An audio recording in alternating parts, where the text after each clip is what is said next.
Hello, students. I was on my virus vacation when my boss called me and asked me to record a video to keep you up to date to school and stuff.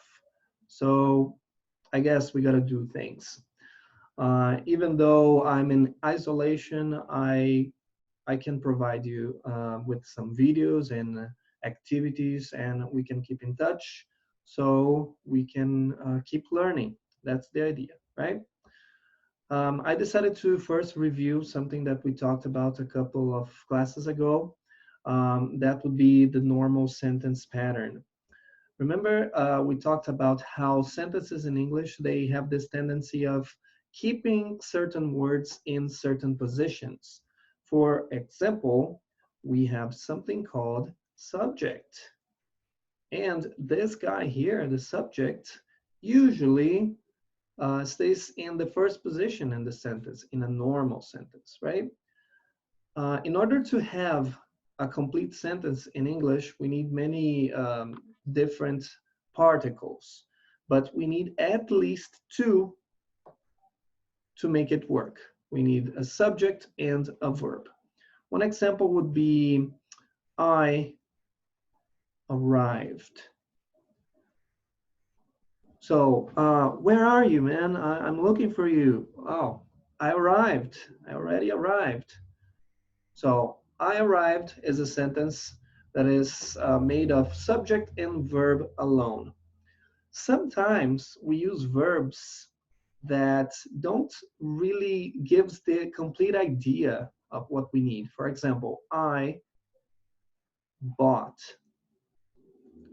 You know, if you come up to me and you say, hey Schultz, I bought, I would say, you bought what? Right? So in this case, we're talking about a complement. You need to complete that sentence, or else I can't understand what you mean, right? So what would be a complement? Something that answers the question, what? Or the question, who or whom? So if you say, I bought, immediately I'm going to think, you bought what? What did you buy, right? So if you say, I bought pizza, I would be like, yay, thank you. Let's share some. So I bought pizza. Look, pizza is the answer to the question, what? What did you buy? Therefore, pizza is a complement in this sentence. Notice that pizza is a noun. Sometimes we use nouns. Sometimes we use a noun phrase. A noun phrase would be, I bought some pizza, for example, or some, you could say, I bought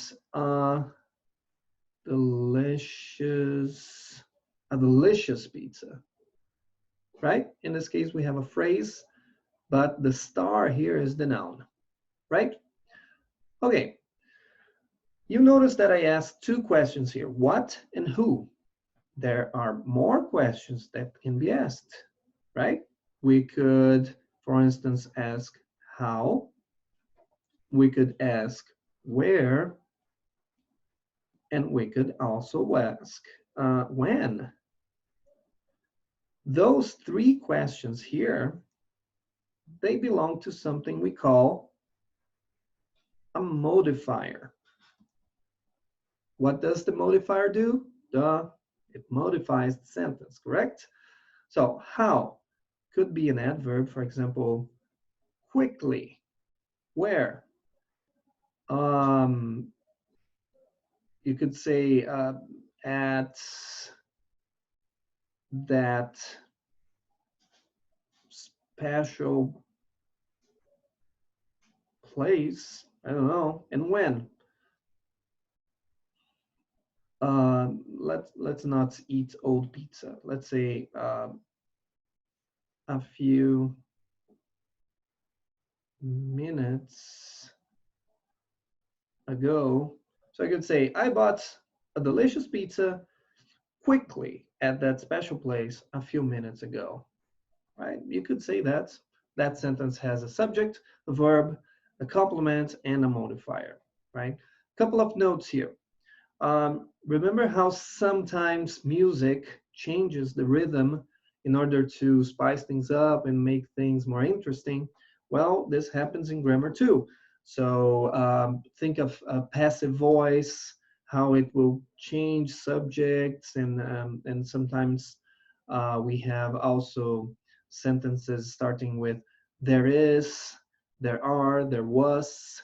If I say there was a fire at the building yesterday, what happens? What's my subject? My subject is fire, and there was is actually where I can find a verb. It's a verb phrase, right?